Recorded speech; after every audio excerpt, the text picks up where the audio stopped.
ఈరోజు వినిపించబోతున్న నవల రాజీ. రచన శ్రీమతి విఎస్ రమాదేవి గారు. వీటిని తాకాడేమోనని నా ఆదుర్ద అన్నాడు అనంత్ చూపుడు వేలితో రాజీ పెదవుల్ని తాకుతూ. సోఫాలో అలసటగా పడుకుని ఉన్న అతనికి వంగి నీళ్ల గ్లాస్ అందించబోయిన ఆమె తెల్లబోయి నిటారుగా నుంచుంది. ఏమిటి అంత ఆశ్చర్యం అని నవ్వుతూ లేచి కూర్చుని గ్లాస్ కోసం చేయి ముందుకు చాచాడు. గ్లాసుని అతని నోటికి అందించింది. అతని చెయ్యి ఆమె ఖాళీ చేతిని గట్టిగా పట్టుకుంది. నోరు నీళ్లు తాగుతోంది. కళ్ళు చిలిపిగా నవ్వుతున్నాయి. అతని నల 6 అనుభవంలో ఆమె ఎప్పుడూ చూడలేదు. మీకివాళ ఏమైంది అంది చేతిని వదిలించుకుంటూ. నేను ఇవాళ ఇక్కడికి వస్తానన్నాను కదా, పని మనిషిని ఇంకా ఎందుకు ఉంచావు అన్నాడు కొంచెం కినుకగా వంటగదిలోంచి వస్తున్న చప్పుడు వింటూ. ఎప్పుడు అన్న టైంకి అరగంట ఆలస్యంగా వచ్చే పెద్ద మనిషి ఈవేళ గంట ముందుగా వస్తారని కలగన్నానా అంది ఆ రోజు అలా వచ్చినందుకు సంతోషపడుతూ. అలా అంతకు ముందెప్పుడు రానందుకు నిష్ఠూరపడుతూ. సరేలే, ముందా అమ్మాయిని త్వరగా పంపే, నీతో చాలా మాట్లాడాలి అన్నాడు మళ్ళీ దిండు మీద తలవాలుస్తూ. మాట్లాడడానికి దానడ్డేముంది, 10 నిమిషాల్లో అదే చెప్పిపోతుంది. అయినా తమరివాళ చాలా తమాషాగా ఉన్నారు, తమాషాగా ప్రవర్తిస్తున్నారు. ఏమిటి సంగతి అంది ఎదురుగా కూర్చుంటూ. నువ్వంత దూరాన కూర్చుంటే నీకు నేనేమీ చెప్పేది లేదు, నువ్వు చెప్పేది ఏది నేను వినేది లేదు. మన స్నేహానికి అనుక్షణము దగ్గరగా కూర్చుంటేనే కానీ పసకదు అనేదేముంది. నిజమే, కానీ మరీ అంతరంగికంగా ఏదో చెప్పాలనుకున్నప్పుడు, మనసులో మెదులుతున్న భావాలేమిటో మనకే తెలియక తికమక పెడుతున్నప్పుడు స్పర్శ ద్వారా తెలియజేయడం తేలికేమో అన్నారు బెల్లకిలా పడుకున్న వాడల్లా ముందు వైపుకు తల తిప్పుకుంటూ. ఏమిటో అంత తికమక మీకివాళ్ళ, నీకు తెలియనట్టు అక్కడికి. మీ మనసు, మీ తికమకలు ఇవన్నీ నాకెలా తెలుస్తాయి? మీ మనసులో ఉన్న దానిని నేనొక్క దానిని అయితే మీకున్నది ఏ ఒక్క వ్యాపకమో అయితే నాకు తెలిసేదేమో. నా మనసులో నువ్వు కూడా ఉన్నావు, అయినా తెలుసు కదా. గట్టిగా ఇంకా తెలియదు, ఏదో కాస్త ఇప్పుడిప్పుడే ఉన్నానేమోనని అనుమానంగా ఉంటోంది అని చిలిపిగా అతని భుజం మీద ఒక్కటి చరిచి పని మనిషిని పంపి తలపోయడానికి వెళ్ళింది. కళ్ళు మూసుకుని ఏదో ఆలోచిస్తున్నవాడల్లా తటాలున కళ్ళు తెరిచాడు అనంత్.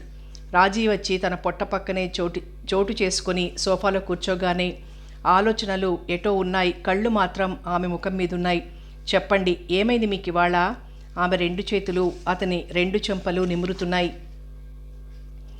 అతని కళ్ళల్లో సన్నటి నీటి పొర. తటాలున లేచి కూర్చుని, చెప్పు, నువ్వెలా ఉన్నావు? రవి ఎప్పుడొస్తున్నాడు మళ్ళీ? దానికి తానేమీ సమాధానం ఆశించినట్లుగా ఆమె పెదవుల్ని మూసేశాడు తన పెదవులతో. మండుతున్న కింద పెదవిని తడుపుకుంటూ బాధతో నిండిన కళ్ళతో లేవబోయింది. అతని చెయ్యి ఆమె నడుమును చుట్టి లేవనియ్యలేదు. అతని ఆవేశం ఆమెను ఊపిరి పీల్చుకోనియ్యలేదు. కాసేపటికి ఆమె మాట్లాడే వీలు చిక్కింది. నిజం చెప్పండి, మీకు నా మీద నమ్మకం లేదా? నమ్మకానికి దీనికి సంబంధం ఏమిటి? నువ్వు నిజం చెప్పు, రవికి నీ మీద ఉన్నది కేవలం ఒట్టి అభిమానమేనా? అంతేనేమో అంది ఎటో చూస్తూ సందిగ్ధంగా. నా వంక చూసి చెప్పు అన్నాడు ముందుకు వంగి. ఆమె లేచి కాస్త పక్కగా ఉన్న దీవాన్ మీద కూర్చుంది దిండు కానుకుని. సమాధానం లేదు. నీకిష్టం లేకపోతే చెప్పకు, నేను అతని గురించి మాట్లాడను. నీ అంతటా నువ్వే చెప్పాలని అనిపించినప్పుడు చెప్పు.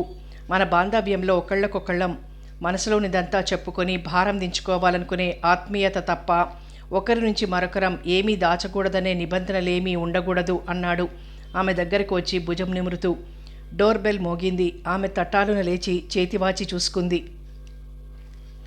అతడు ప్రశ్నార్థకంగా చూశాడు, ఎవరై ఉంటారన్నట్టు. ఏమో తెలియదన్నట్టు పెదవి విరిచి తలుపు తీయడానికి వెళ్ళింది. గుమ్మంలో నిలబడ్డ రవికాంత్ని చూసి తెల్లబోయింది. వెంటనే తమాయించుకొని రండి లోపలికి అంది పక్కగా నిలబడి దోవయిస్తూ. అనంత్ని చూసి చేతులు జోడించి, మీకు అంతరాయం కలిగించాననుకుంటా అన్నాడు రవికాంత్ నొచ్చుకుంటున్నట్లు. ఏమీ లేదు, రేపటి కార్యక్రమాన్ని గురించి రాజేశ్వరి గారితో చెప్పడానికి వచ్చాను. ముఖ్యమంత్రుల విందులో కార్యక్రమం కదా, కనీసం 2-3 భాషల్లోనన్నా పాటలు ఎంచుకుంటే బాగుంటుందని అన్నాడు అనంత్ మరుసటి రోజు కార్యక్రమాన్ని రాజీకి గుర్తు తెస్తూ. మీకంటే నాకు ఎక్కువేం తెలుసు, మీరు చెప్పండి, ఏమేం పాడించమంటారో అంది రాజీ సంభాషణ సాఫీగా సాగుతున్నందుకు సంతోషపడుతూ. మీరు రాస్తారు, పాడతారు, పాడిస్తారు, మీకంటే నేనెక్కువేమీ సెలెక్ట్ చేయగలను అన్నాడు అనంత్ తెరిపిగా చేతులు 2 వెనక్కాంచుకొని కూర్చొని నవ్వుతూ. నిజమే మీరన్నదీను, ఆవిడకు ఒకరు సలహా ఇచ్చేదేముంది? మీ కార్యక్రమాలను గురించి చాలా చోట్ల విన్నాను.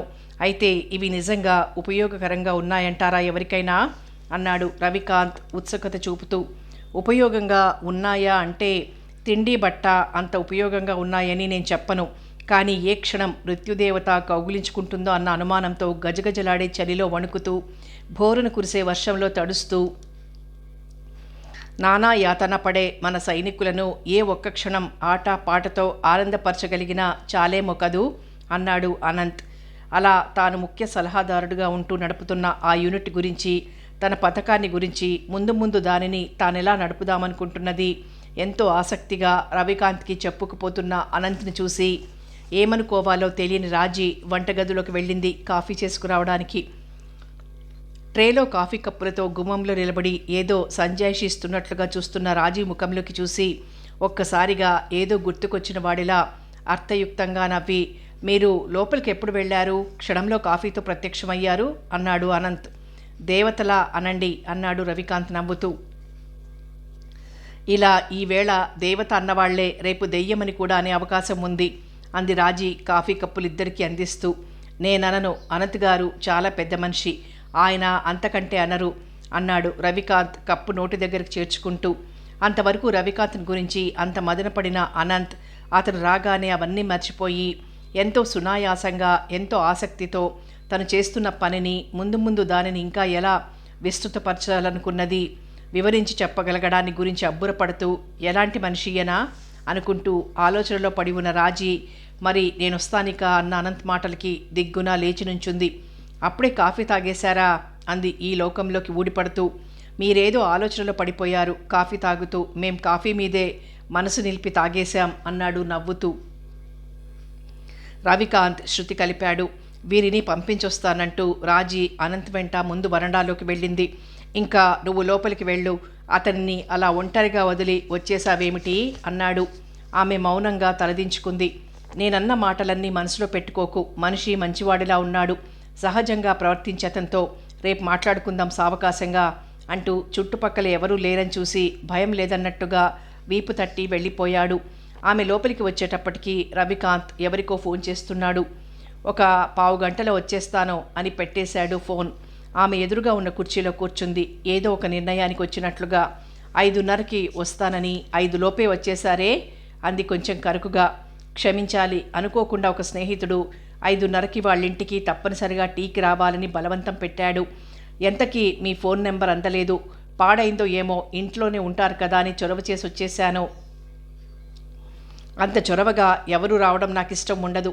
అయినా పెద్ద పదవులలో ఉన్న మీలాంటి వాళ్ళు ఇలా మా లాంటి వాళ్ళింటికి చీటికి మాటికి వచ్చేస్తూ ఉంటే అందరూ ఏమనుకుంటారు? అందరికీ మీ ఇంటికి ఎవరు వస్తున్నారో వెళ్తున్నారో చూడడమే పనా?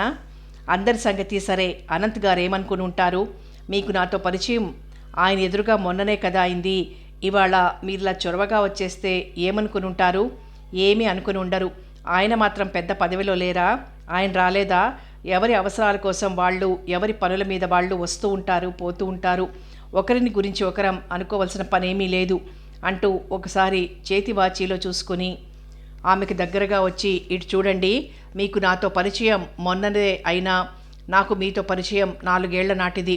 మిమ్మల్ని 4 ఏళ్ల క్రితం ఒకసారి చూశాను, 3 ఏళ్ల క్రితం ఒకసారి పాట విన్నాను, మళ్ళీ మొన్న 3వసారి మిమ్మల్ని కలుసుకున్నాను అన్నాడు. అతను అలా దగ్గరగా రావడం చూసి ఆమె లేవబోయింది. భుజం మీద చేయి వేసి అతను లేవనీయలేదు. ఆమె ముఖం కోపంతో ఎర్రబడింది. విసురుగా లేచి ఏదో అనబోయిందల్లా ఫోన్ మోగగానే రిసీవర్ ఎత్తింది. ఫోన్లో మాటలు తెగకుండా నడుస్తున్నాయి. అతని చేతులు ఫోన్ని నొక్కాయి. ఫోన్ ఆగిపోయింది. ఏమిటి మీ ఉద్దేశం అంది మండిపడుతూ. మళ్ళా ఫోన్ మోగింది. రిసీవర్ ఎత్తి, అవును, ఎందుకో డిస్కనెక్ట్ అయింది, అది మామూలే కదా అంది సంజాయిషిస్తూ. కొడుతూ చెబుతోంది. ఎవరో మాట్లాడుతూ ఉంటే, ఫోన్ పెట్టేయండి, తర్వాత మళ్ళీ చేయమని చెప్పండి అని చెవిలో నెమ్మదిగా ప్రాధేయపడుతున్నాడు రవికాంత్. వింటున్నాను, చెప్పండి అంటోంది రాజీ ఫోన్లో. అతను గట్టిగా ఆమె చేతిని పట్టుకుని రిసీవర్ని కింద పెట్టేశాడు. అతను చేస్తున్నదేమిటో అర్థం చేసుకునే లోపలే ఆమెను అవలీలగా 2 చేతులతో ఎత్తేసి దివాన్ మీద కుదేసి ఆమె ముఖాన్ని తన అరచేతులతో గట్టిగా పట్టుకొని, నా మీద కోపం తెచ్చుకోవద్దు, మీది శాంత స్వభావం, మీరిలా కోపంగా ముఖం పెడితే బాగుండదు. ఈ 3-4 ఏళ్లలో మీరు చాలాసార్లు గుర్తుకొచ్చారు నాకు. మీరెక్కడున్నారో తెలియలేదు. అనుకోకుండా మొన్న ఇక్కడ కనిపించారు. మీరు నన్ను ఎంత వదిలించుకుందామనుకున్నా వదిలించుకోలేరు అంటూ ఇంకా ఏదో చెప్పబోతున్నాడు. అంతలో అమ్మా పాలసీసాలు అంటూ పనిమనిషి కొడుకు 10 ఏళ్లవాడు లోపలికొచ్చాడు. తటాలున ఆమె లేచి నుంచుంది. గట్టిగా అతను పట్టుకుని వదిలిన చెంపల్ని నిమురుకుంటూ, పార్టీ అయ్యాక ఒక్క 5 నిమిషాల కోసమైనా వచ్చి వెళ్తాను. ఫ్లైట్ 9 గంటలకు కదా అంటూ సమాధానం కోసం ఎదురు చూడకుండా గబగబా వెళ్ళిపోయాడతను. పనికుర్రవాడే కాకుండా మరెవరైనా కూడా చడీ చప్పుడు కాకుండా వచ్చే అవకాశం ఉంది కదా. తలుపు మూసిందో లేదో, ఇంట్లో మరెవరైనా ఉండి ఉంటారో లేదో కూడా చూసుకోకుండా అతనలా మూర్ఖంగా ప్రవర్తించడంలో అర్థమేమిటి అనుకుని తిట్టుకుంటూ అలాగే కూర్చుండిపోయిందామె. డోర్ బెల్ వినపడింది. ఉలిక్కిపడింది రాజీ. ఏదో తెలియని భయం పట్టుకుంది. ఎవరొస్తారో ఇంటికి, ఏ కొత్త బిడదలు తెస్తారో అని. ఎప్పుడూ తనకి సహజంగా ఉండే ధైర్యం దెబ్బతింటోంది. తన అర్థం లేని భయాలకు నవ్వుతున్నట్లుగా 18 ఏళ్ల పంజాబీ అమ్మాయి మోనా నిలబడి ఉంది. మల్లెమొగ్గలా ఉంది మోనా. ఎంత అందమైన వయస్సు అనుకుంటూ లోపలికి ఆహ్వానించింది ఆ అమ్మాయిని. ఈ పంజాబీ పిల్లలు పెళ్ళయ్యే వరకు అందంగా నాజుగ్గా ఉంటారు. ఆ తర్వాత అన్ని వైపులా పెరిగిపోయి అలవి కాకుండా తయారవుతారెందుకో అనుకుంటూ నిమ్మరసం బిస్కెట్లు తెచ్చింది. వద్దు దీది బిస్కెట్లు, లావైపోతున్నాను అంది మోనా నిమ్మరసం మాత్రం తీసుకుంటూ. 2 ఏళ్లు పోయాక కూడా ఇంత జాగ్రత్తగానూ ఉంటే ఎప్పటికీ ఇంత అందంగానూ ఉండిపోతావు అంది రాజీ నవ్వుతూ. సంభాషణ హిందీలో మధ్య మధ్య ఇంగ్లీష్లో సాగుతోంది. 2 ఏళ్ల గడువేమిటి దీదీ? మరి పెళ్లి చేసుకోవా 2 ఏళ్లలో? లేదు దీదీ, నేను డ్యాన్స్ చేయందే బ్రతకలేను. పెళ్ళైతే చేసుకున్నవాడు నన్ను డ్యాన్స్ చేయనిస్తాడన్న నమ్మకం లేదు. అలా చేయనిచ్చేవాడినే చేసుకో. చెప్పలేం దీదీ, నాకు డ్యాన్స్ నేర్పి ఆవిడ సంగతే చూడు. పెళ్లికి ముందు డ్యాన్సు చేయనిస్తానన్నాడట ఆవిడ భర్త. తీరా ఆవిడ డ్యాన్స్ ప్రోగ్రాంకి ఒకదానికి వెళ్ళి చూడడానికి వచ్చిన ప్రతి విధవ నీ అందాన్ని పొగడమే, ఇక స్టేజీ ఎక్కకు అని పేచీ పెట్టాడట. ఆవిడ నిజంగా మానేసిందా? రోజు ఇంట్లో తగువులతో ఎంతకాలం చేస్తుంది. డ్యాన్సుని వదులుకోలేక ఇంట్లోనే 4 ఎదురికి నేర్పుతోంది. దానికి అభ్యంతరం లేదన్నమాట అతనికి. అతను మంచివాడే. భార్య మీద చాలా ప్రేమ. మంచి ఉద్యోగంలో ఉన్నాడు. డ్యాన్స్ చూడటానికి వచ్చే వాళ్లల్లో చాలామంది డ్యాన్సు కంటే డ్యాన్సర్ని చూడటానికి వచ్చేవాళ్ళని అతని నమ్మకం. కొంతవరకు అది నిజమేననుకుంటా. ఆవిడ ప్రోగ్రాంకి వెళ్ళిన 2వ వరుసలో కూర్చున్నాడట. ఎవరో ఇద్దరు తన పక్కనే కూర్చుని అశ్లీలంగా ఆవిడ శరీరపు వంపు సొంపుల్ని గురించి మాట్లాడుకుంటున్నారట. డ్యాన్స్ చేస్తున్నంతసేపు అతను ఆవిడ భర్త అని తెలుసుండకపోవచ్చు వాళ్ళకి. ఎలా తెలుస్తుంది? ఇక ఇంటికి వచ్చాక సణుగుడు మొదలు పెట్టాడట. నువ్వు డ్యాన్స్ చేసేది అలాంటి వాళ్ళ కోసమా అని. అందరూ అలాంటి వాళ్లే ఉండరుగా. మరి అదే కదా దీదీ, జనసామాన్యంలో అన్ని రకాల వాళ్ళు ఉంటారు. మనం చేసే ప్రతి పనిని అందరూ సరైన దృక్పథంతో చూడాలని కోరుకోవడంలో తప్పేమీ లేదు. కానీ అది సాధ్యం కాదు. కనీసం మనవాళ్ళమనుకునే వాళ్ళైనా ఈ సంగతి గుర్తించి ప్రోత్సహించకపోతే కష్టం కదా దీదీ. అది నిజమే. నీకు అలాంటి వాడు దొరకొచ్చు కదా. 10 మందిలోకి వచ్చి మనమే పనిచేద్దామన్న దాని మీద ఎన్నో రకాల వ్యాఖ్యానాలు వస్తాయి. అన్నింటికీ మనవాళ్ళనుకునే వాళ్ళు తట్టుకోలేక బాధపడితే చేయగలిగేది ఏమీ ఉండదు. ఎంత తెలివైన వాళ్ళైనా, ఎంత సమర్థులైనా. దీదీ, నీ దగ్గరికి నేను అందుకే తరచూ వస్తూ ఉంటాను. నాకు ధైర్యం పోతుంది అనుకున్నప్పుడల్లా మీతో మాట్లాడుతూ ఉంటే నాలో కలగా పులగంగా ఉండే భావాలకు ఒక రూపం వచ్చినట్టు అనిపిస్తుంది. ఏమిటి, డ్యాన్స్తో పాటు కవిత్వం కూడా నేర్చుతున్నట్లున్నావే అంది నవ్వుతూ రాజీ ఖాళీ గ్లాసుల్ని లోపల పెట్టడానికి వెళ్తూ. డోర్ బెల్ మోగింది. మోనా తలుపు తీసింది. కొత్త అమ్మాయిని చూసి అడుగు ముందుకు వేయబోయిన వాడల్లా గుమ్మంలోనే ఆగిపోయాడు రవికాంత్. రండి, ఈ అమ్మాయి మంచి డాన్సర్. ఇక్కడ తరచూ నాకు తోడుగా ఉంటుంది. ఈ వీధి చివరే వాళ్ళిల్లు అంది రాజీ మోనాని అతనికి పరిచయం చేస్తూ. దీదీ, ఇక వెళ్తాను, నేను చాలాసేపు అయిందొచ్చి అంటూ అట్నుంచి అట్టే వెళ్లబోయిన మోనాని చేయి పట్టుకుని వదలకుండా ఆపిందామే. రవికాంత్కి హిందీ అమోఘంగా రాకపోయినా అర్థమవుతుంది. రాజీ కావాలనే ఆ అమ్మాయిని ఆపేసిందని ఉక్రోషపడుతూ, నాతో ఒంటరిగా ఉండడానికి భయంగా ఉందా మీకు అన్నాడు తెలుగులో. రాజీ ఏమీ మాట్లాడలేదు. దీదీ, మీరు మాట్లాడుకుంటూ ఉండండి, నాకు తెలుగు అర్థం కాదు కదా, నేను టెలివిజన్ వేసుకొని చూస్తానంటూ లోపలి గదిలోకి వెళ్ళిపోయింది మోనా. మోనా వెళ్ళిన వైపే చూస్తూ, చాలా అందంగా ఉంటుంది కదూ అంది రాజీ. అవును, మీకంటే కూడా. వయసులో కూడా మీకంటే 10-12 చిన్నదే అయి ఉంటుంది అన్నాడు రవికాంత్ సిగరెట్ వెలిగించుకుంటూ. అలా ఎందుకు తామిద్దరినీ పోల్చి చెబుతున్నాడో అర్థం కాలేదామెకు. లేచి పచార్లు చేస్తూ కొంచెం దగ్గరగా వచ్చి, నిజం చెప్పు, నీ ఉద్దేశం నేను కనిపించిన అందమైన ఆడదాన్నల్లా అనుభవించడానికి ప్రయత్నించే రాక్షసుడిననా? నా కోసం కాకపోయినా నా పదవిని బట్టైనా వాళ్ళ పనుల మీద అందమైన ఆడపిల్లలు మంచి వయసులో ఉన్నవాళ్ళు చాలామంది వస్తూ ఉంటారు. స్కాలర్షిప్ల కోసం, మంచి మంచి ప్రోగ్రాములలో ఛాన్స్ కోసం. కొందరు తెలివి తక్కువగా నన్ను ఆకర్షించడానికి కూడా ప్రయత్నిస్తూ ఉంటారు అంటూ కిటికీ దగ్గరికి వెళ్ళి బయటికి చూస్తూ నిలబడ్డాడు. హఠాత్తుగా అలా అతను ఏకవచనంతో సంబోధిస్తూ మాట్లాడే తీరు చూసి కాస్త తెల్లబోయిందామే. అతను అలా బయటికి చూస్తూనే మాటలు సాగించాడు. అమాయకుల జీవితాలతో చెలగాటలాడడం అంతటి పాపం మరొకటి లేదనిపిస్తుంది నాకు. వాళ్లను చూస్తే చాలా జాలేస్తుంది. అంతకు మించి వాళ్ల మీద మరే విధమైన ఆకర్షణ కలగదు. చెయ్యగలిగిన సాయం చేసి వాళ్ళని భద్రంగా ఇళ్లకు పంపాలనిపిస్తుంది. అలాగే చేస్తాను కూడా. అందంగా లేని 30 ఏళ్లు పైబడ్డ ఆడవాళ్లే మిమ్మల్ని ఆకర్షిస్తారన్నమాట అంది కొంచెం హేళనగా. చటుక్కున వెనక్కి తిరిగి ఆమె మొహంలోకి చూసి నవ్వుతూ, మౌనవ్రతానికి భంగం కలిగినట్టుందే అన్నాడు. ఈ మౌనవ్రతాలు, యోగాసనాలు మీకు అలవాటేమో. ఒకప్పటి శిష్యరికంతో నాకేమీ అలాంటి అలవాట్లు లేవు అంది కరుకుగా. ఓ, ఒకప్పటి నా సర్వోదయ అలవాట్లు మీకు తెలిసాయన్నమాట. మీ మామయ్య చెప్పాడా? మామయ్య చెప్పాల్సిన అవసరం ఏముంది? మీలాంటి నాయకుల్ని గురించి వద్దనుకున్నా వినక తప్పదు, చదవక తప్పదు. అయినా నాకు మా మామయ్య మీరు సర్వోదయ ఉద్యమంలో అంత దగ్గర స్నేహితులని తెలియదు.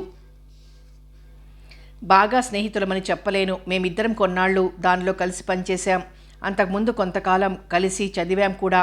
కానీ అప్పుడు మీరనేవారు ఒకరున్నారని, ఆ మీరు ఆయనకు మేనకోడలని తెలియదు అన్నాడు కొంటెగా సిగరెట్ నుసి దులుపుతూ. ఎంత దారుణం జరిగిపోయింది అంది కొంటెతనంలో సమాన ఉజ్జీగా.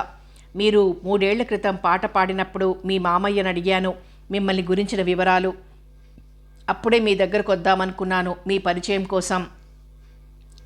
కానీ మీ పట్ల నా భావాలు ఎలాంటివో నాకే తెలియనప్పుడు, తర్వాత ఎవరి పాటైనా విన్నప్పుడు మీరు గుర్తుకొచ్చేవారు. ముఖ్యంగా ఆ ముఖం గుర్తుకొచ్చేది. అది సరే, ఎవరైనా నీ ముఖం చూసి ఎప్పుడైనా జోస్యం చెప్పారా? ఏమిటి, ఒక్క క్షణం నువ్వంటాడు, మరొక క్షణం మీరు అంటాడనుకుంటూ ముఖం చూసి చెప్పలా, చేసి చూసి చెప్పలా అంది ఖండితంగా. నేను చెప్పనా? నాకంత బాగా రాదు కానీ నేర్చుకున్నాను కొద్దిగా అన్నాడు సిగరెట్టు యాష్ట్రేలో పడేసి దగ్గరగా వస్తూ. నాకు ఇలాంటి వాటి మీద నమ్మకం లేదు అంది గాబరాగా మోనా ఉన్న గదివైపుకు చూస్తూ. ఎందుకు అంత కంగారు? మన మాటలకి అంతరాయం కలగకూడదని ఆ అమ్మాయి తెలివిగా ముందే తలుపు దగ్గరగా వేసుకుంది. నిజంగానే నాకు అంత నమ్మకం లేదు వీటిల్లో. కానీ చదువుతూ ఉంటే మంచి ఆసక్తి పుట్టుకొస్తుంది ఆ శాస్త్రం మీద. ముఖం చూసి మనిషి స్వభావాన్ని చాలా వరకు చెప్పగలమనిపిస్తుంది. మిమ్మల్ని గురించి చెప్పనా అంటూ తదేకంగా రాజీవ్ ముఖంలోకి చూస్తూ చెప్పుకుపోవడం మొదలుపెట్టాడు. మీ మాటల్లో ఉన్న కరుకుదనం మనసులో లేదు. ఆమెకు నవ్వాగలేదు. భలేగా ఉంది మీ జోస్యం, ఇక చాలు అంది. ఎవరికి చాలు? మీకా నాకా? మీరు చాలా మంచివారు. ఎవరిని గురించి చెడ్డగా ఆలోచించలేరు. ఇతరులకు హాని తలపెట్టలేరు. ఎదుటి మనిషి ఎలాంటివాడో అనుకోకుండానే పసిగట్టగలరు. కుత్సితపు బుద్ధి గల వాళ్ళకి మీకు తెలియకుండానే మీరు దూరంగా ఉంటారు. ఎంత ఒంటరిగా దూరంగా బ్రతుకుదామనుకున్నా జనానికి దూరంగా పోలేరు. దీనికి మీ జోస్యమే అక్కర్లేదు. నా పనే అలాంటిది. జనానికి పాడి వినిపించాలి అంది నవ్వుతూ అతని వాగ్ధోరణికి అడ్డొచ్చి. మీరెంత మంచివారో అంత తెలివైనవారు. సామాన్యంగా తెలివితేటలు, మంచితనము రెండూ కలిసి ఉండవు. మీలో ఆ రెండూ కలిసున్నాయి. అదే మీలోని ఆకర్షణ. చేతి వాచీలో చూసుకుని ఇంకా 15 గంట ఉంది. అందుకే నన్ను మీరు భరించక తప్పదు. అసలు సంగతికి రానియండి నన్ను. ఈవేళ మీ మినిస్టర్ గారు నేను మాట్లాడుకున్నాం చాలాసేపు. సైనికులకే కాకుండా మీ యూనిట్ని గ్రామ ప్రజలకు కూడా ఉపయోగపడేటట్టుగా విస్తృతపరిస్తే బాగుంటుందనుకున్నాం. ఇలాంటి ఉద్దేశాలే తనకి ఉన్నాయన్నట్టుగా అన్నారు కదా అనంత్ గారు సాయంత్రం. ఈసారి వచ్చినప్పుడు అనంత్ గారితో ఈ పథకం మీద చర్చించదలుచుకున్నాను.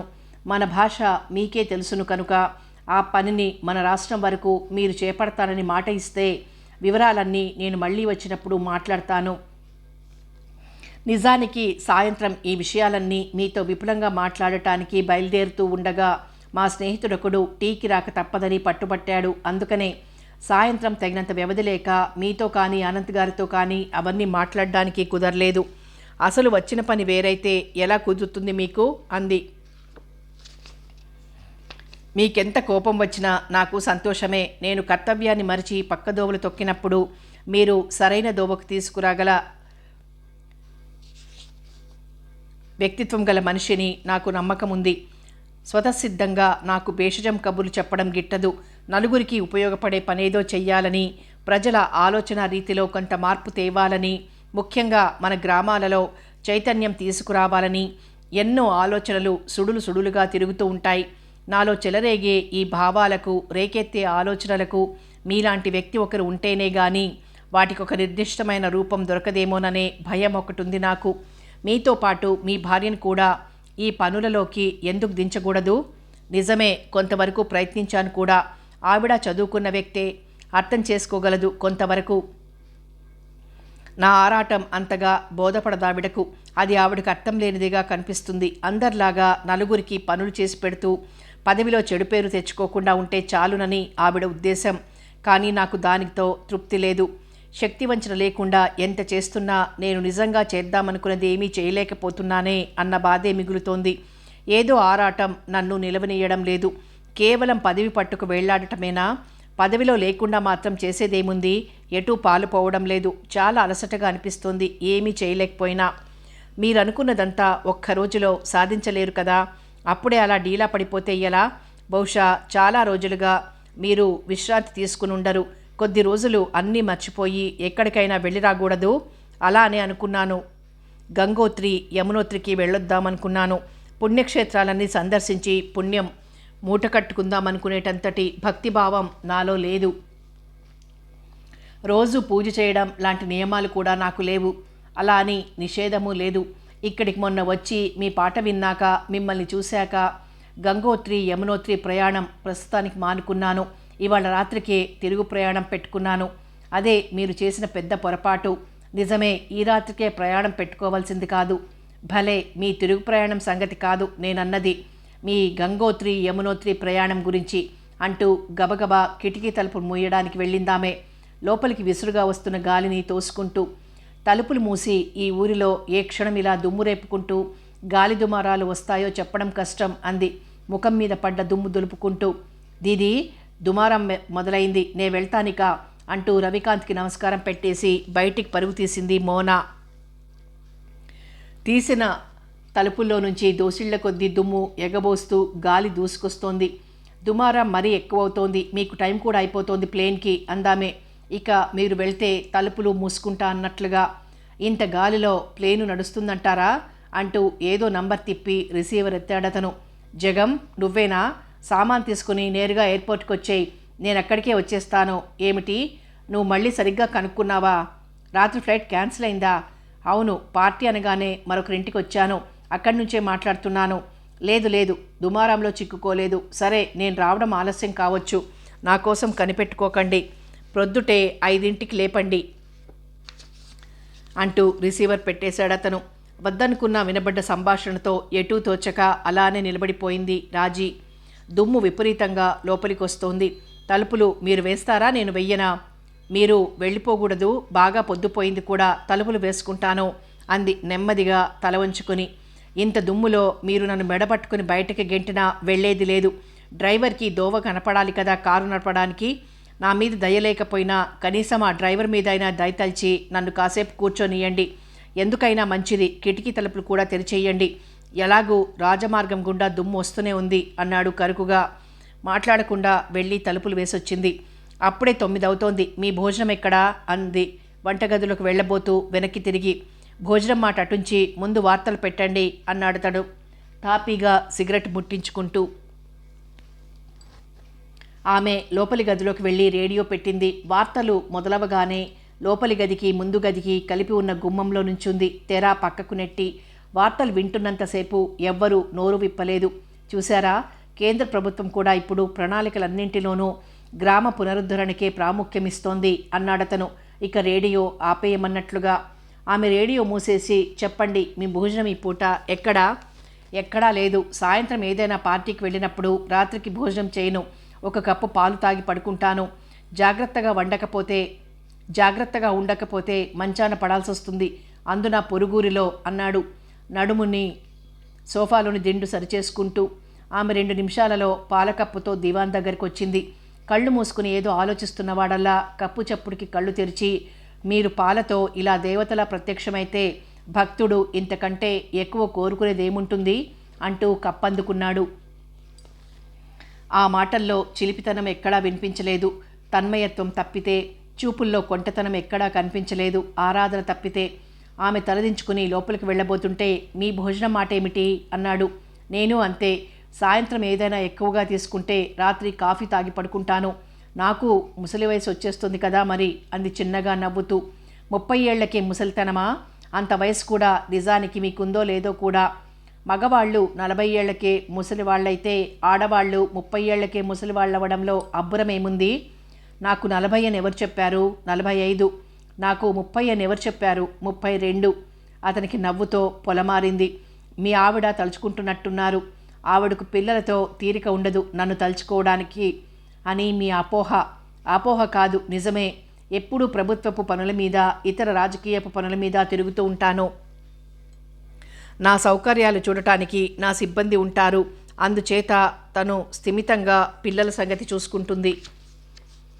ఒక విధంగా మీరు అదృష్టవంతులు. ఎక్కడ మీరెలా ఉన్నారో, ఏ ఆడది మిమ్మల్ని వలలో వేసుకోవడానికి ప్రయత్నిస్తుందోనని తనలో తాను మదనపడి మిమ్మల్ని ఆ తర్వాత సాధించి వేధించే కంటే ఇది నయం కదూ. అది నిజమే. నా మిత్రుడొకడు ఇలాగే బాధపడుతూ ఉంటాడు ఇంటావిడతో. బహుశా ఆయన అలాంటి వాడేమో మరి, అందుకే ఆవిడకంత అనుమానం ఉండి ఉండొచ్చు. ఎంతైనా ఆడవాళ్ళు అనిపించుకున్నారు. ఆవిడ తరపున వకాల్తా పుచ్చుకొని. పాపం అతనికి ఆడవాళ్ళంటే అమిత భయం. ఎవరైనా ఆడవాళ్ళు పని మీద వస్తే గబగబా ముందు వాళ్ళ పని చూసి పంపేస్తూ ఉంటాడు. చెప్పలేం, కొందరికలా అనుమానం వస్తూనే ఉంటుంది, కారణం ఉన్నా లేకపోయినా. పోనీయండి, ఇప్పుడు మనకు ఆ తర్జన భర్జన దేనికి? మనకు అలాంటి బాధ లేదు కదా. మీకుంటే బాగుండేది, ఇలా అర్ధరాత్రి వరకు పరాయి ఆడదాంతో ఒంటరిగా కూర్చోవడానికి వీలు లేకుండా. మీరు పరాయి ఆడవారా నాకు? మళ్ళా అనండామాట అంటూ కొంచెం దగ్గరగా వచ్చాడు లేచి. ఒక్కడుగు భయంగా వెనక్కి వేసి, ముందు దూరంగా కూర్చోండి, తర్వాత మాట్లాడండి అంది తడబడుతూ. సారీ, మీరు చాలా ఆధునిక భావాలు కలవారనుకున్నాను అన్నాడు నిరుత్సాహంగా కూర్చుని. ఆధునిక భావాలంటే మీ ఉద్దేశం? నాకే ఉద్దేశాలు లేవు. మీ పట్ల దురుద్దేశాలు అంతకంటే లేవు. అసలు నిజానికి మన కవి శ్రీశ్రీ అన్నట్లు, ఏది నీతి ఏది నేతి మీరొకప్పుడు రాసేవారా? కొద్దిగా. బహుశా మళ్ళా మీరు రాయడం మొదలు పెడితే మంచిదేమో. అందువలనే మీకు తెలియని ఆరాటం, అశాంతి మొదలయ్యాయి. ప్రతి వ్యక్తికి తన ప్రవృత్తికి, మనసుకి దగ్గరైన పని చేయకపోతే ఆరాటం తీరే మార్గం లేదు. మీరు రాయడం వల్ల కొంత ఊరట కలగొచ్చు, మీ భావాలకు ఒక రూపం దొరకొచ్చు. మీరన్నది నిజమేనేమో, కానీ నాకు రాయడానికి తీరిక లేదు. ప్రస్తుతానికంతా రాయాలని లేదు. రాయగలిగిన వాళ్లతో నాకు కావలసిన విధంగా రాయించాలని, వాటిని గ్రామాలలో ప్రచారం చేయించాలని గట్టిగా ఉంది. దానికి మీరు నాతో సహకరిస్తానంటే మానసికంగా చాలా బలం చేకూరుతుంది నాకు. ఏ ఒక వ్యక్తి మీదో ఆధారపడి పథకాలు వేయడంలో అర్థం లేదు. అంటే మీకు నిజంగా ఆ పని మీద అంత పట్టుదల లేదన్నమాట. కాదు, నాకు నమ్మకం ఉన్న వ్యక్తి సహకారం ఉంటే మరింత ఉత్సాహంగా పని జరుగుతుంది. లేకపోతే కొంచెం జాప్యం జరగవచ్చు, లేదా ఆ పనిలో నాకు కలగవలసినంత ఆనందం కలగకపోవచ్చు. అంతేకాని పని ఆగదు. ఇంతవరకు వ్యక్తిగత అభిమానాలు, ద్వేషాలు ఏ పనికి అడ్డు కాలేదు. అది అదే, ఇది ఇదే అంటూ లేచి కిటికీల తలుపులు తెరిచి బయటికి చూశారు. గాలి దుమారం తగ్గినట్టుంది అందామె ఖాళీ కప్పు లోపలికి తీసుకువెళ్తూ. అయినా నేనిప్పుడే వెళ్ళదలుచుకోలేదు, మీరు కాఫీ చేసుకుని తెచ్చుకోండి అన్నాడు వెనక నుండి. మరో నిమిషంలోనే చేతులు తుడుచుకుంటూ వచ్చి కూర్చున్న ఆమె వంక చూసి, నేను చేసి పెట్టనా అన్నాడు. మీకొచ్చునా చేయడం అంది నవ్వుతూ. అంత బాగా రాదు, కానీ అసలు అలవాటు లేకపోలేదు. అయినా కాఫీ దేనికి? నిద్ర పట్టకుండా పాలు తాగకూడదు? ఒట్టి పాలు నాకు ఇష్టం ఉండదు. నిద్ర ఒక అరగంట ఆలస్యంగా పట్టినా కాఫీ తాగితేనే బాగుంటుంది. మరైతే చేసి తెచ్చుకోండి. ఇప్పుడు తాగను. తర్వాత రాత్రిపూట కాఫీ తాగి ఆలోచిస్తూ పడుకోవడం ఇష్టం నాకు. మీకు ఇష్టమైన పనులు నేనుండగా చేయకూడదా? టైం చూసారా? అప్పుడే 10 అయింది.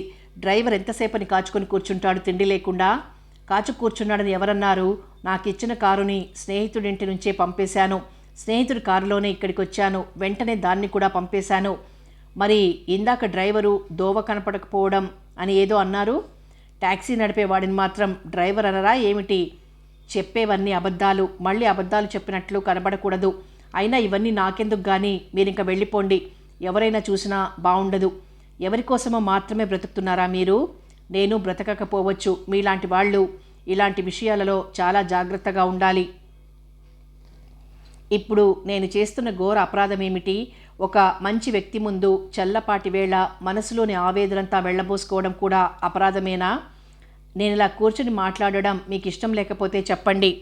ఈ క్షణం వెళ్ళిపోతాను. ఎవరో ఏదో అనుకుంటారేమోనని మీలాంటి వ్యక్తులు అనకూడదు.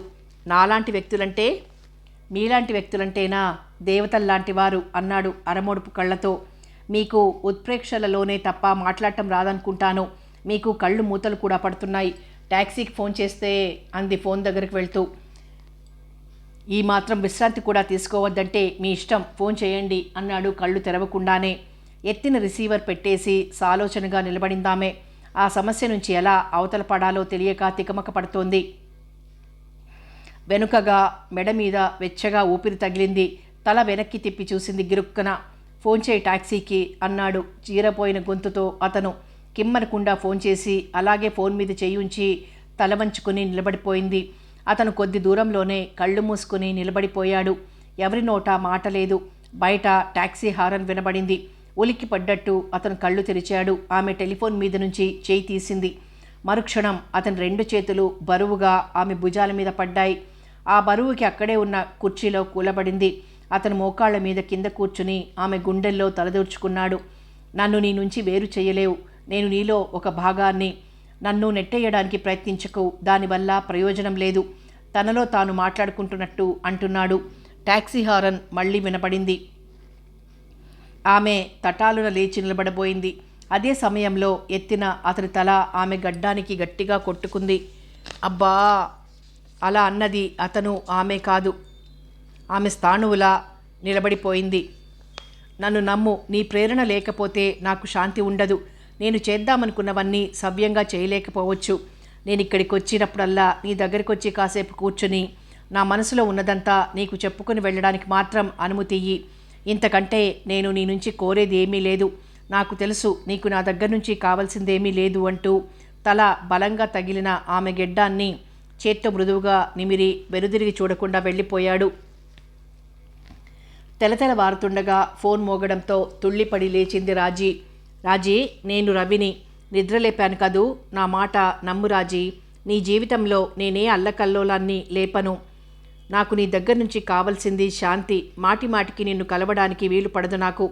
పని మీద ఇక్కడికి వచ్చినప్పుడల్లా నిన్ను కలిసి నా గోడు చెప్పుకుని నా భారాన్ని తగ్గించుకుని వెళ్తాను రాజీ. ఇంతవరకు జీవితంలో నన్నింతగా కదిలించగలిగిన వ్యక్తివి నువ్వే. నేనక్కడ ఒంటరిగా ఏం చేయదలుచుకున్నానో తెలుసా? పనిచేస్తూ మధ్య మధ్యలో అలసిపోయినప్పుడు ఒక్క క్షణం కళ్ళు మూసుకుని నీ ముఖాన్ని మనసులో చిత్రించుకొని మళ్ళీ కొత్త శక్తితో పనిచేసుకోవడం మొదలు పెడతాను. రాజీ, వింటున్నావా? నిన్ను ఇక నుంచి రాజీ అనే పిలుస్తాను. అందరూ ఉన్నప్పుడు మాత్రమే రాజేశ్వరి గారు అంటాను. సరేనా? నీకెప్పుడైనా ఉత్తరం రాయొచ్చా? రాయొద్దు అంది రాజీ. సరే, రాయను. నీకు ఇష్టం లేదు కనుక బాయ్ అని పెట్టేశాడు రవికాంత్. ఆ రోజు సాయంత్రం రాజీ తెల్ల వెంకటగిరి చీర, జానెడు వెడల్పు జేగురు రంగు బోర్డర్ ఉన్నది కట్టుకుని వెళ్ళింది కార్యక్రమానికి. బృందగానాలు, చిన్న చిన్న హాస్యపు ఘట్టాలు ఒకదాని తర్వాత ఒకటి చకచకా సాగిపోతున్నాయి. రాజీ పేరు వినబడింది. మైక్ ముందుకొచ్చింది. ఆమె ఎలాంటి పరిస్థితుల్లోనూ కాగితం చూస్తూ పాడదు. ఎంత తక్కువ వ్యవధిలోనైనా పాట కంఠస్థం చేసి గాని వేదిక మీదికి రాదు. అలవాటు ప్రకారం అందరికీ నమస్కారం చేసింది. ముఖ్యంగా ముందు వరుసలో కూర్చున్న పెద్ద మనుషులందరూ ఏదో నెమ్మదిగా మాట్లాడుకుంటున్న వారల్లా ప్రతి ఒక్కరూ ఆ నమస్కారాన్ని అందుకున్నట్టుగా సర్దుకుని కూర్చున్నారు. దేశ ఔన్నత్యాన్ని చాటే జాతీయ గీతం వీరరసం వెల్లివిరుస్తున్నట్టుగా పాడింది మొదట. జాతీయ గీతాల్ని, వీరరసం ఉట్టిపడే గీతాల్ని లాలిపాటల్లా పాడుతూ ఉంటే వినడం అలవాటైన పెద్దలకి చాలా ఉత్సాహంగా అనిపించింది. కాళ్ల పట్టులు విడినట్టయ్యాయి. కరతాళ ధ్వనుల మధ్య గబగబా వేదిక లోపలికి వెళ్ళిపోయింది రాజీ. నిజానికి ఆ పాటనామె ఇంకా బాగా పాడగలిగి ఉండేది. వేదిక మీదకి వచ్చే ముందు తెరపక్క నుంచి ఎక్కడైనా అనంత్ ఉన్నాడేమోనని చూసింది. ముందు వరుసలో ఎక్కడా కనపడలేదు. అతని భార్య మాత్రం మంత్రిగారి భార్య పక్కన కూర్చొని కనబడింది. ఒకసారి వేదిక మీదకి వెళ్ళాక ఆమెకిక ఏమీ గుర్తులేదు. మామూలు ప్రకారం హాలులో ఎవరెవరు కూర్చున్నది గుర్తించడానికి ప్రయత్నించదామే. వేదిక లోపల ఉన్న మిగతా కళాకారులు, కార్యకర్తలు అభినందించారు. చాలా బాగా పాడారంటూ ఆమె నవ్వుకుని ఊరుకుంది. అనంత్ ఆ పాట విని ఉంటే అనుకుని ఉండేవాడు. తానంతకంటే బాగా పాడగలిగి ఉండేదని అనుకుంది. ఎందుకు రాలేదో ఆమె ఊహకందని విషయం. ఆమెకు తనలోని శక్తి, ఉత్సాహం అంతా హరించుకుపోతున్నట్టుగా ఉంది. ఎందుకు తాను ఒక వ్యక్తి మీద తన పాట, తన పని, తన జీవితమే ఆధారపడే స్థితికి వచ్చేస్తోంది? కాదు, ఆ స్థితికి తాను రాకూడదు. తను బాగా పాడాలి. దేశంలోని రాజకీయ ప్రముఖులంతా ముందే కూర్చున్నారు. ఇలాంటి అవకాశం అస్తమానం రాదు అనుకుంటోందామె. ఆమె చాలా భాషల్లో తానే ట్యూన్లు కట్టి పాడగలదు. ఆమె పాటకి, బాణీకి ఒక ప్రత్యేకత ఉంది. ఏ కవైనా తను రాసిన పాటని ఆమె గొంతుతో వింటే తన పాటలోని అంతరార్థాలు అప్పుడే అవగాహనలోకి వస్తున్నాయని అనుకుని సంబరపడిపోతాడు. పాటకి తోడు ఒక తమాషా అందం. ఆ అందం మిరుమిట్లు గొలపదు, ముఖం మొత్తించదు. చూసిన కొద్దీ కొత్త అందాలు గోచరిస్తాయి. ఎంతటి వాడినైనా నిలబడి మరోసారి చూసేటట్టు చేస్తుంది. మళ్ళీ ఆమె పేరు పిలిచారు. ఆలోచనల్లో నుంచి తేరుకుని వెళ్ళింది. ఎదురుగా నవ్వుతూ అనంత్ కూర్చుని ఉన్నాడు. ప్రతిగా నవ్వబోయి తమాయించుకొని పల్లెపిల్ల తన ప్రియుడిని గురించి పాడుకునే పాట పాడింది. ఆగకుండా కరతాళ ధ్వనులు. ముందు వరుసలోని పెద్ద మనుషులంతా కదిలి కేవలం ఒక గాయనిని ప్రోత్సహించాలన్న ఉద్దేశంతో కాకుండా నిజంగా ఆ పాటని మళ్ళీ వినాలన్న ఉత్సుకతతో వేదిక లోపల మళ్ళీ ఆ పాట పాడించాలని కబురు పెట్టారు. అప్పటికప్పుడే మళ్ళీ పాడితే బావుండదని కార్యక్రమం చివర మళ్ళీ ఆ పాట పెట్టడానికి నిర్ణయించారు. ఆమెకు కూడా తన మట్టుకు తనకే ఆ పాటనెప్పుడూ పాడంత బాగా పాడినట్టు అనిపించింది. బహుశా అతను లేడు అన్న నిరాశతో వేదిక మీదికి వెళ్ళిన తనకు తలెత్తగానే అభయహస్తమిస్తూ ప్రత్యక్షమైన భగవంతుడిలా ఎదురుగా కనపడ్డ అనంత్ దానికి కారణమేమో. ఆనందోద్వేగంలో ఒక్క క్షణం వెంటనే తాను పాడలేదేమోనని కూడా అనుకుంది. తనది బహుశా ఆ పల్లెపిల్ల మనసు లాంటిదేనేమో. అందుచేత ఆ అద్దం లాంటి మనసుని అంత మాయా మర్మం లేకుండా ప్రియుడి ముందు పెట్టినట్టుగా పాడింది. తాను పాడేటప్పుడు ఎవరి వైపు చూడదు గాని అనంత్ ఉంటే మాత్రం మధ్య మధ్యలో ఒకసారి అతన్ని చూస్తూ ఉంటుంది. ధైర్యం కోసం, స్ఫూర్తి కోసం అన్నట్టుగా. అలా చూసిన మరుక్షణం గొంతులో కొత్త మార్దవం చోటు చేసుకుంటుంది. ఆ రోజు కార్యక్రమం అంతా 1 గంట వ్యవధిలోనే పూర్తయింది. ఆమె మొత్తం 3 గంటలు పాడింది. ఆఖరున మళ్ళీ పల్లెపాటే తిరిగి పాడింది. మంత్రిగారు వేదిక మీదకి వచ్చి పుష్పగుచ్చాలిచ్చారు కళాకారులందరికీ. రాజీ రాగానే మీ పాట ఎప్పుడు బాగుంటుంది, ఈవేళ మరీ దివ్యంగా ఉంది, మీరు మా యూనిటీలో ఉండడం మాకు గర్వకారణం అంటూ ఇంగ్లీష్లో అభినందించారు మంత్రిగారు. పాటలు స్వయంగా అనంతగారి ఎన్నిక చేశారు అంది రాజీ కృతజ్ఞతలు తెలుపుతూ. ఓ, ఆయన నాతో అనలేదా మాట. ఆయన మాకు సలహాదారుడిగా వచ్చాక కార్యక్రమాల స్థాయి చాలా పెరిగింది అని అనంత్ని వేదిక మీదకి పిలిచి వెనకే ఉండి ఇవాటి కార్యక్రమాన్ని ఇంత అందంగా రూపొందించేందుకు గాను అనంత్ గారికి ఇవాళ ఈ చిన్నపాటి సత్కారమైనా చెయ్యాలి అంటూ తన మెడలోని పూలహారాన్ని తీసి అతని మెడలో వేశారు మంత్రిగారు. మంత్రిగారికి అర్థం కాకుండా బాగా అయింది, లేకపోతే ఏమీ పట్టనట్టుగా లేటుగా వచ్చి దూరంగా కూర్చుంటే అయిపోయిందనుకున్నారా అంది నెమ్మదిగా తెలుగులో రాజీ. ఇదంతా నీ కుట్రన్నమాట, నీ పని తర్వాత అని మంత్రిగారు తమ వైపు ఏమిటి సంగతన్నట్లు చూడగానే రాజీని మంత్రిగారికి పరిచయం చేశాడు అనంత్. మధ్యలో పాడిన తెలుగు పాట ఆవిడే రాసిందంటూ తన ఇంట్లో జరిగే పార్టీలకు కూడా వచ్చి పాడితే సంతోషిస్తానని మంత్రిగారు రాజీని ఆహ్వానించి వేదిక దిగారు అనంత్తో పాటు. ఇంటికి వెళ్ళి తాళం తీస్తుండగా ఫోన్ మోగింది. గబగబా రిసీవర్ ఎత్తింది రాజీ. అవతల అనంత్ గొంతు. చాలా బాగా పాడావు, రవిని కూడా పిలవకపోయావా ప్రోగ్రాంకి? ఎందుకా మీరు ఫోన్ చేసింది? మొదటి పాట మీరు వినలేదు, అది నేను బాగా పాడలేదు. ఇకపోతే రవికాంత్ గారి సంగతి, ఆయన పొద్దుటే వెళ్ళిపోయారు. అయినా అంత సభ్యతగా ఆయనతో మీ పథకాలను గురించి మాట్లాడిన వారు మీరే పిలవకపోయారా? మధ్యలో నేను దేనికి? మరీ అంత రుసరుసలాడకు. నిజమే, నేనే పిలిచి ఉండాల్సింది. ఏమైనా అతను ఎలాగూ లేడన్నావుగా. నేనెవరిని మీకు రుసరుసలాడడానికి? నాకు నువ్వెవరివో నీకు తెలుసు. అది సరే, ఇక్కడ ఇంట్లో మా ఆవిడ రుసరుసలాడుతోంది. ఎందుకు రాత్రి 10 గంటల వేళ నీ దోవన నువ్వు పో అన్నట్టుగా మర్యాద కోసం కూడా దించుతానని అనకుండా నన్ను వదిలేసి ఆవిడతో కారులో కూర్చుని జామ్మని వెళ్ళిపోయినందుక మీరేమిటి చేస్తున్నారట నాకు ఆవిడ రుసరుసలాడడానికి. సారీ, నిన్నలా వదిలేసి రావాల్సింది కాదు. కానీ ఆవిడ మూడ్ చూసి ఆవిడతో పాటు కారులో కూర్చోబెట్టి నిన్ను ఇబ్బంది పెట్టడం ఇష్టం లేక అలా వచ్చేశాను. నిజమే, మంచి పని చేశారు. అయినా ఈవేళ ఆవిడకు కోపం వచ్చేటంత అపరాధం ఏం చేశానట? నువ్వేమీ చేయనక్కర్లేదు. ఆ ధోరణి అంతే. సరే, తర్వాత మాట్లాడుకుందాం, సావకాశంగా కలుసుకున్నప్పుడు అని పెట్టేశాడు ఫోను. రాజీకి ఆ రాత్రి నిద్ర దూరమైంది. తాను గడుపుతున్న జీవితమేమిటి? తన మనస్తత్వానికి, తన ప్రవర్తనకి లంగరందుతుందా? తన ఊరు, ఆ పరిసరాలు వదిలేశాక ఆలోచనలకు స్వస్తి చెప్పి జీవితం ఎలా ఎదురైతే అలా బ్రతికేయాలనుకుంది. ఆ బ్రతుకు ఇదా? కొద్ది సంవత్సరాల క్రితం అతనెవరో కూడా తనకు తెలియని వ్యక్తితో తన జీవితం పెనవేసుకుపోవడం, అతను మనసులో లేని క్షణం తన మనసు నుసైపోతుందేమోనన్న భయం, అతను దగ్గర లేని క్షణం తన మనసు మూగుదైపోవడం. ఎందుకిలా తను అతనంటే పిచ్చిదైపోవాలి? తన వ్యక్తిత్వం ఏమైపోయింది? అతనికి నచ్చినట్లే ఉండాలని అతని ఆలోచనలతోనే అహర్నిశలు సతమతమైపోతూ ఏమిటా బ్రతుకు? ఇదే ప్రేమ అయితే, ఇదే ఆనందమైతే భగవాన్, ఈ ప్రేమ, ఈ ఆనందం తాను భరించలేదు. తన శక్తి చాలదు. అతని దగ్గర నుంచి ఫోన్ వస్తుందనుకున్న టైంలో తన దగ్గరికి ఎవరైనా వచ్చినా, ఎవరైనా ఫోన్ చేసినా ఎంత చికాకుగా ఉంటుందని.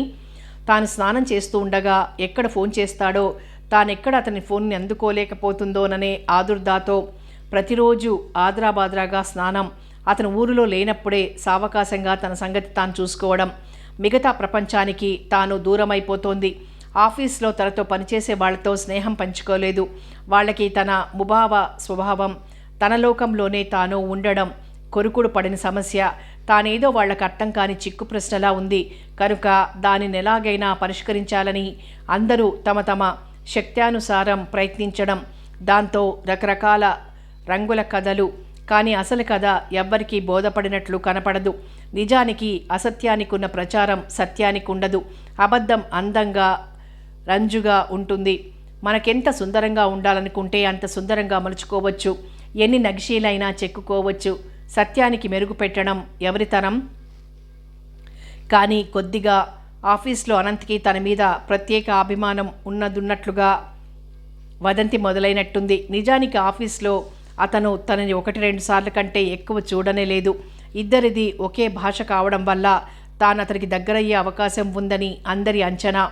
ఆ మాటే తాను అనంత్తో అంటే, నీది మరో భాష అయినా ఇంత దగ్గరయి ఉండేదానివి అన్నాడు ఒకరోజు తన భుజం చుట్టూ చేయి వేసి. వేరే భాషలు మాట్లాడే స్నేహితులు కాదు స్నేహితురాళ్ళు చాలామందే ఉన్నట్లున్నారే చూస్తుంటే అంది తాను హాస్యం చేస్తున్నట్లు. ఓ, బోలెడు మంది స్నేహితులున్నారు. మనం ప్రతిక్షణం ఆడా మగ అంటూ ఆలోచించం కనుక అందులో స్నేహితురాళ్ళు కూడా ఉన్నారు అన్నాడు కొంచెం చమత్కారంగా. అందులో దగ్గరగా వచ్చిన స్నేహితురాళ్ళు ఎంతమంది అంది. ఎంత దగ్గరగా వచ్చిన వాళ్ళు అంటూ తన ముఖం చేతుల్లోకి తీసుకుని పెదవుల మీద వేలితో మీటి, ఇంత దగ్గరగానా అన్నాడు చిలిపిగా. ఇంకా దగ్గరగా అంటూ తాను నిజంగానే అతని నుంచి సమాచారం రాబట్టడానికి ప్రయత్నిస్తే, ఎందుకు ఆ సంగతులన్నీ ఇప్పుడు? నువ్వు నేను ఉన్నాం ప్రస్తుతం. మిగతా ప్రపంచం నాకు గుర్తులేదు. ఈ క్షణం నన్నెవరైనా నీకేం కావాలి అని అడిగితే ఇలా జీవితాంతం రాజీతో ఉండిపోవాలి అంటాను. మనిషిలో ఎన్నో అరలుండొచ్చు, అయినా ఏ అరకి ఆరే నిండుగా ఉండొచ్చుగా అన్నాడు తన మనసులో ఏదో వెలితి. ఈ వ్యక్తికి తన అవసరం అంతగా లేదు. ఒక అర నిండకుండా ఖాళీగా ఉంటే ఏం? ఇతని జీవితం వడ్డించిన విస్తరి. ఆ ఆలోచన తనకు రాగానే, మీ విస్తరిలో నేను పచ్చడినా, వేపుడినా, పులుసునా అని అడిగినప్పుడు, యూ ఫూల్ నువ్వు అంటూ ఇక మాట్లాడనీయలేదు తన నోరు మూసేసి. అతని నుంచి అంతరంగిక విషయాలు రాబట్టడం చాలా కష్టం. అలా అని మళ్ళీ అబద్ధాలు చెప్పడు. తనకొక్కడికే సంబంధించిన విషయాలు ఏమీ దాచకుండా చెబుతాడు. ఇతరులతో కూడిన అంతరంగిక విషయాల ప్రసక్తి వచ్చినప్పుడు మాత్రం తనను లాలిస్తూ మాట మార్చేస్తాడు. అతని మనసు ఎలాంటిదో తనకు తెలిసినట్టుగా అనిపిస్తుంది, కానీ అతని జీవితం తనకు తెలియదు. అతని ఆలోచనల్లో తాను పాలు పంచుకుంటుంది, కానీ అతని సమస్యలు తనకి గోప్యాలు. అతనికి నిజంగానే తాను దగ్గరైందా? ఏమో మరి, తన మట్టుకి తాను అతనిలోనే తనని తాను ప్రపంచాన్ని చూసుకునే ఉన్మాద స్థితికి వచ్చేసింది. తనకు మాత్రం అతని నుంచి ఏ వ్యక్తిగత విషయమూ దాచుకోవాలని ఉండదు. అందుకనే రవికాంత్ వచ్చి వెళ్ళిన దగ్గర నుంచి అన్ని సంగతులు అతనితో ఎప్పుడెప్పుడు చెప్పుకుందామా అనే అవకాశం కోసం ఎదురు చూస్తోంది. టూరుకు వెళ్లే ముందు, టూర్ నుంచి రాగానే తనని తప్పకుండా చూస్తాడతను. మరుసటి రోజు రాత్రి టూరుకు వెళ్లే ముందు కలిసినప్పుడు అతనికి అన్నీ చెప్పేయాలని అనుకుంటూ పూర్తిగా తెల్లవారాక అలసటతో నిద్రపోయిందామే. కథ కొనసాగుతుంది.